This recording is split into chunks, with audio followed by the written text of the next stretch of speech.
مہلت دی کہ ہم رمضان کی برکتوں سے بھرپور فائدہ اٹھا سکیں۔ رسول اللہ صلی اللہ علیہ وسلم صحابہ کرام کو رمضان المبارک کی آمد پر ذہنی طور پر تیار کیا کرتے تھے تاکہ وہ زیادہ سے زیادہ اس مہینے کی خیر و برکت سے مستفید ہو سکیں۔ ایک موقع پر آپ نے فرمایا، تمہارے پاس رمضان جیسا بابرکت مہینہ آتا ہے تو اللہ تعالیٰ اپنی رحمت سے تمہیں ڈھانپ لیتے ہیں، گناہ معاف کر دیتے ہیں، دعائیں قبول فرماتے ہیں، اور اللہ تعالیٰ تمہارے ذوق اور شوق کو دیکھتے ہیں، تمہاری وجہ سے فرشتوں پر فخر کرتے ہیں، پس تم بھی اپنی طرف سے اللہ تعالیٰ کو بھلائی دکھاؤ، یعنی اس مہینے میں خوب خوب نیکیاں کماؤ۔ آپ نے فرمایا، بے شک وہ نہایت ہی بدبخت ہے جو اس مہینے میں اللہ کی رحمت سے محروم رہا۔ رمضان کا مہینہ جسے مبارک مہینہ کہا گیا، جسے صبر کا مہینہ کہا گیا، جسے شہر المواسات باہم ہمدردی اور غم گساری کا مہینہ کہا گیا، یہ وہ مہینہ ہے جس میں کثیر تعداد میں انسانوں کو جہنم کی آگ سے رہائی نصیب ہوتی ہے۔ خوش نصیب ہے وہ شخص کہ جسے آگ سے بچا لیا گیا، اور خوش قسمت ہے وہ جسے اللہ کے دامن رحمت میں پناہ مل گئی۔ لیکن رحمت کا مستحق وہی ہو سکتا ہے جو اللہ کی طرف رجوع کرے، جو بے نیازی کا رویہ چھوڑ دے، جو اللہ کی محبت میں اللہ کی طرف دوڑ پڑے۔ رمضان کا مہینہ ہم سب کو پکار رہا ہے کہ آؤ اللہ کی رحمت کی طرف بڑھو، اس کی بخشش کے طلبگار بنو اور عذاب جہنم سے رہائی حاصل کرو۔ ہم دیکھتے ہیں کہ رسول اللہ صلی اللہ علیہ وسلم نے رمضان المبارک کے بارے میں یہ بھی فرمایا کہ رمضان کی پہلی رات ہی شیاطین اور سرکش جن جکڑ دیے جاتے ہیں، جہنم کے سارے دروازے بند کر دیے جاتے ہیں، جن میں سے کوئی ایک دروازہ بھی کھلا نہیں رہنے دیا جاتا، اور جنت کے سارے دروازے کھول دیے جاتے ہیں، جن میں سے کوئی ایک دروازہ بھی بند نہیں رہنے دیا جاتا۔ مراد اس سے یہ ہے کہ انسانوں کے اندر خیر اور نیکی کا جذبہ زیادہ پیدا کر دیا جاتا ہے، یا نیکی کے مواقع عام کر دیے جاتے ہیں جو بالآخر انسانوں کو جنت تک پہنچاتے ہیں، اور اسی طرح برائی کے مواقع کم ہو جاتے ہیں کیونکہ اللہ تعالیٰ کی خاص رحمت بندوں پر نازل ہوتی ہے۔ پھر اسی طرح ہم دیکھتے ہیں کہ آپ صلی اللہ علیہ وسلم نے یہ بھی فرمایا کہ رمضان میں میری امت کو 5 ایسی خصوصیات دی گئی ہیں جو اس سے پہلے کسی اور امت کو نہیں دی گئی۔ تو وہ کیا خصوصیات ہیں جو امت محمد صلی اللہ علیہ وسلم کو نصیب ہوئی؟ آپ نے فرمایا، روزے دار کے منہ کی بسان اللہ تعالیٰ کے ہاں کستوری کی خوشبو سے زیادہ پاکیزہ ہے، ان کے لیے فرشتے استغفار کرتے ہیں یہاں تک کہ روزہ دار روزہ افطار کر لے۔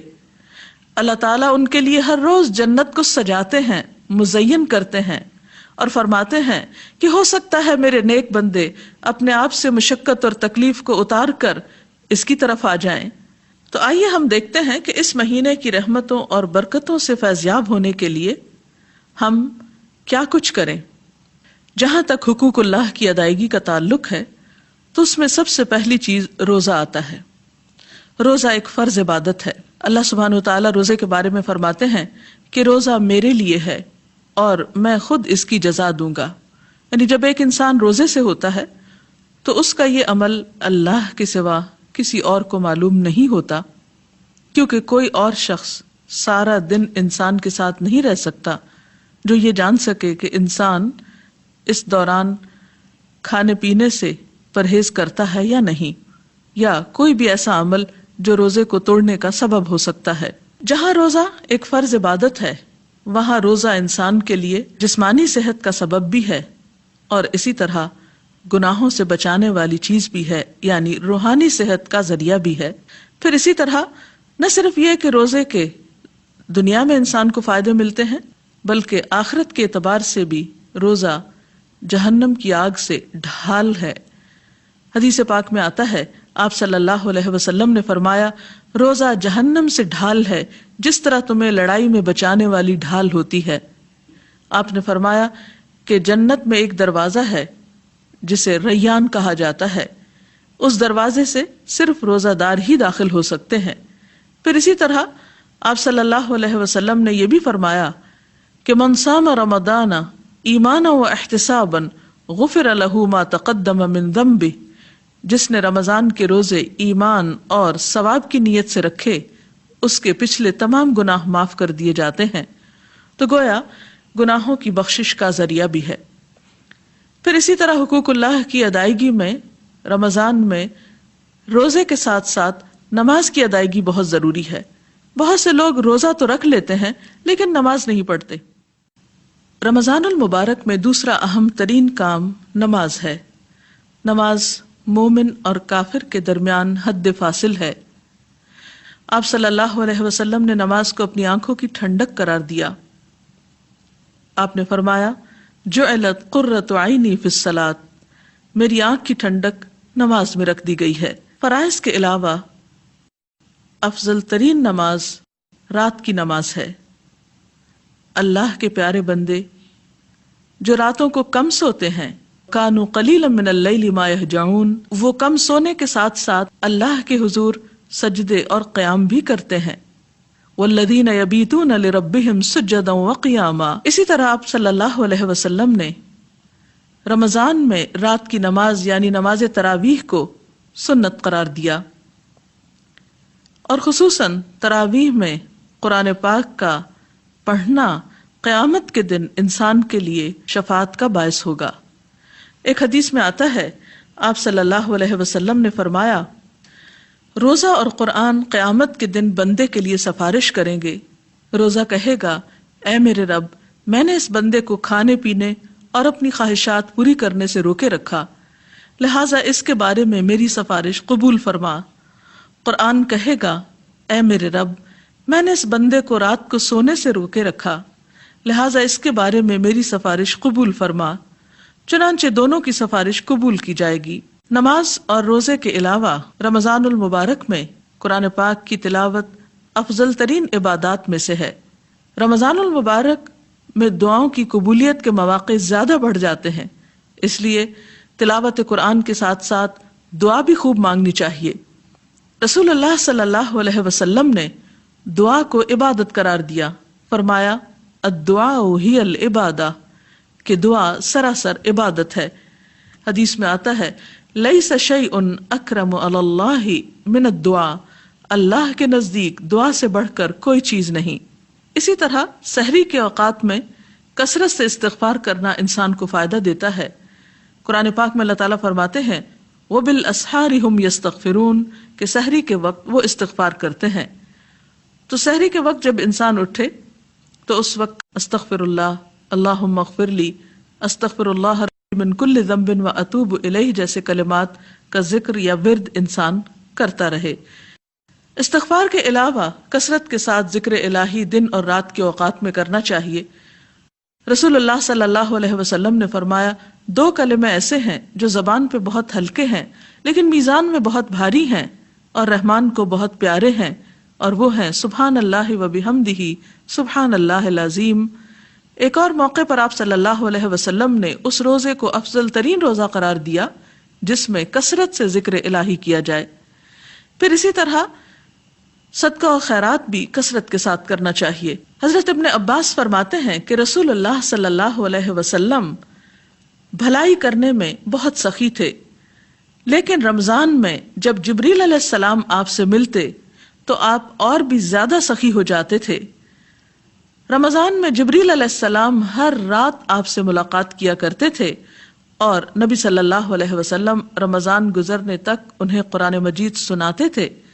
جب آپ جبریل علیہ السلام سے ملتے تو آپ کی سخاوت تیز ہواؤں سے بھی زیادہ ہو جاتی تھی، یعنی جس طرح تیز ہوا ہر چیز تک پہنچ جاتی ہے، اسی طرح آپ کی سخاوت کے اثرات ہر شخص تک پہنچتے۔ اور صدقہ خیرات میں خاص طور پر زکوٰۃ کی ادائیگی کا ضرور خیال رکھنا چاہیے، کیونکہ بسا اوقات فرض عبادت کو چھوڑ کر جب نفل عبادت کی جاتی ہے تو اس وقت تک وہ قبول نہیں ہوتی جب تک انسان اپنے فرض کو ادا نہیں کرتا۔ پھر اسی طرح اگر موقع ہو تو رمضان میں عمرے کا اہتمام بھی کرنا چاہیے، رسول اللہ صلی اللہ علیہ وسلم نے فرمایا عمرۃ فی رمضان کا حجۃ معی، کہ رمضان میں عمرہ کرنا میرے ساتھ حج کرنے کے برابر ہے۔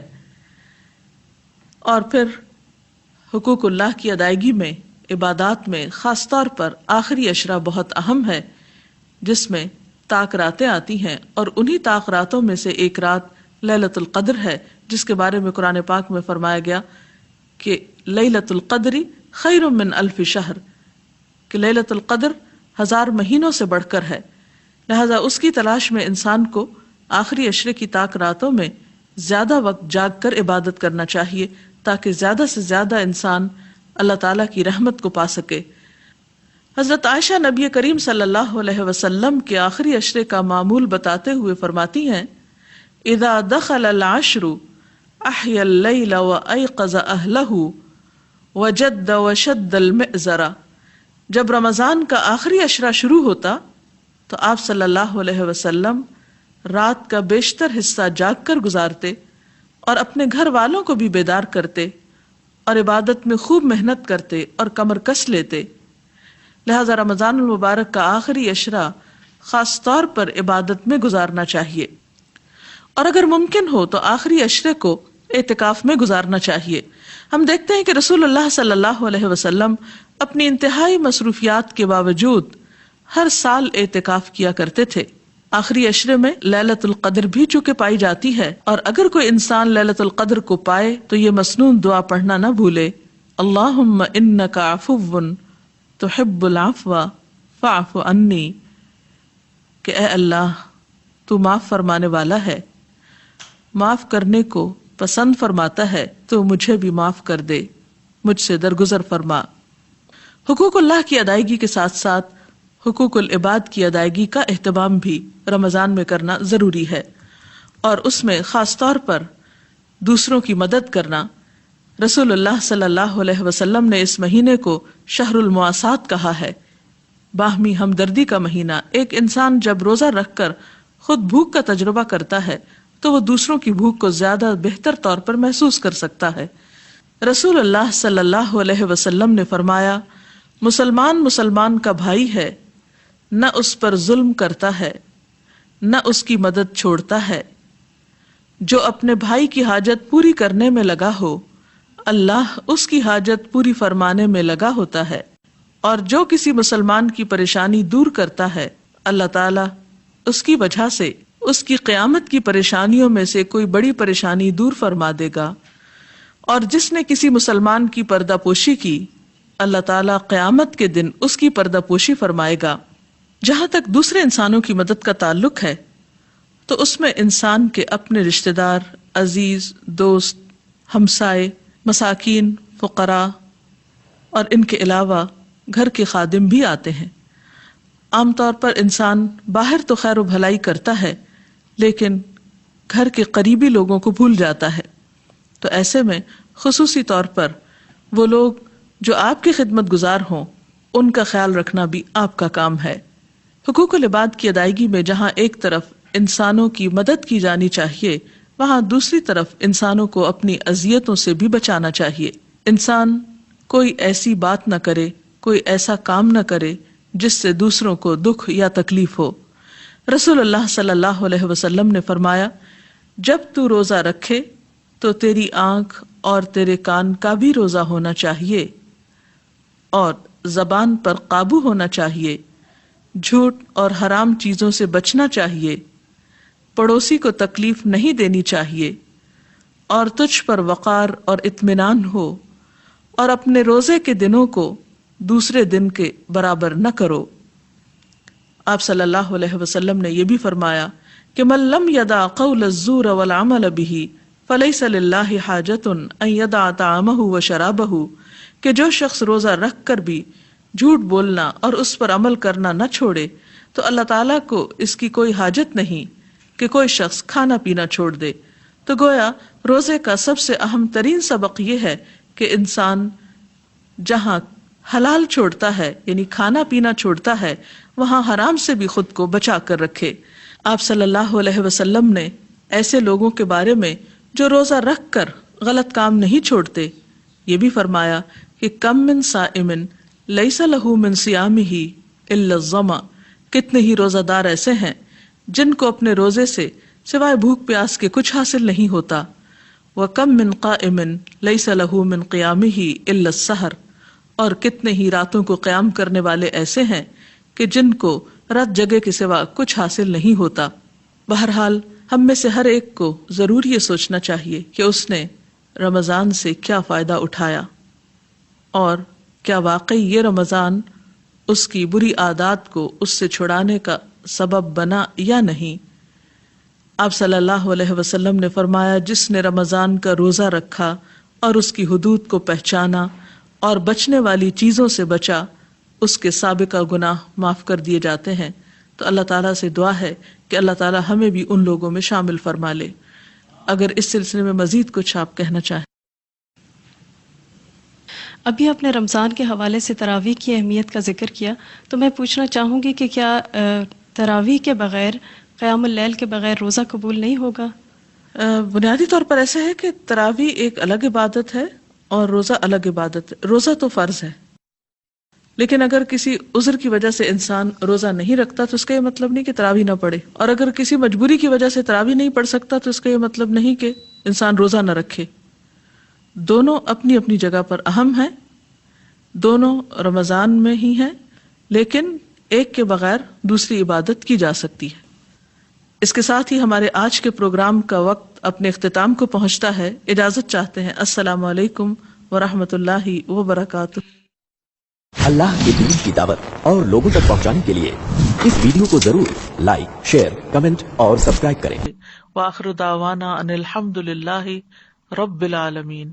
سبحانک اللہم وبحمدک، اشہد ان لا الہ الا انت، استغفرک واتوب الیک. السلام علیکم ورحمۃ اللہ وبرکاتہ.